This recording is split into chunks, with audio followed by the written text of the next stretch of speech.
Turning 65 or new to Medicare and confused by all the letters, plans, and commercials? Well, you're not alone. Today, I'm going to break down Medicare Supplement versus Medicare Advantage so you can understand the difference and avoid potential costly mistakes.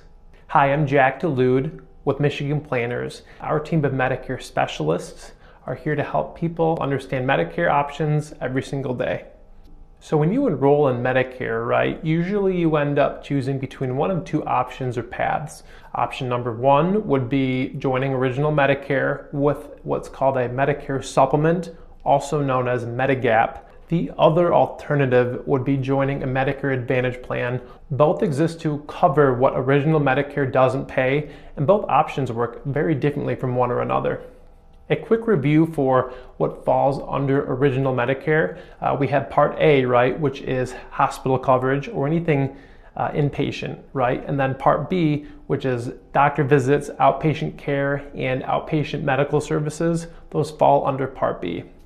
Original Medicare pays about 80% of approved costs, which means you're responsible for things like deductibles, co-pays, and the remaining 20%. That's where Medigap or Medicare Advantage plan comes in. A Medicare Supplement, also known as Medigap, right, works alongside or with Original Medicare. How this works is Medicare is going to pay first, and then the Medigap plan helps pay what Original Medicare doesn't pick up. So with a Medigap plan, you can see any doctor or hospital nationwide whom accepts Original Medicare. Premiums are usually higher with these types of policies, and prescription drugs are not included. So you'd add a standalone prescription drug plan to the Medigap. Alternatively, Medicare Advantage is the other way to receive your Medicare benefits. You still have Medicare, right? However, a private insurance company runs your coverage, which is managed care essentially. The Medicare Advantage plan replaces Original Medicare for how you would typically receive care. With these types of plans, they oftentimes have little to no monthly premium, which may also have included or embedded within your plan things like prescription drugs, dental, vision, or hearing benefits, or sometimes even fitness benefits.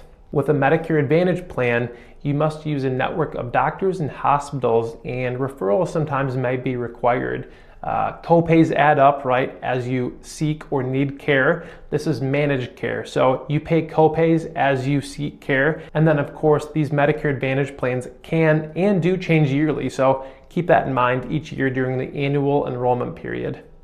It really comes down to budget and philosophy, not what's covered, but how it's covered between Medigap versus Medicare Advantage. If you ever have questions about Medicare coverage options, our team is here to help. Give us a call or visit us online if you prefer. Details are below the video. Thanks again for joining us today, and I'll see you in the next video. Thank you.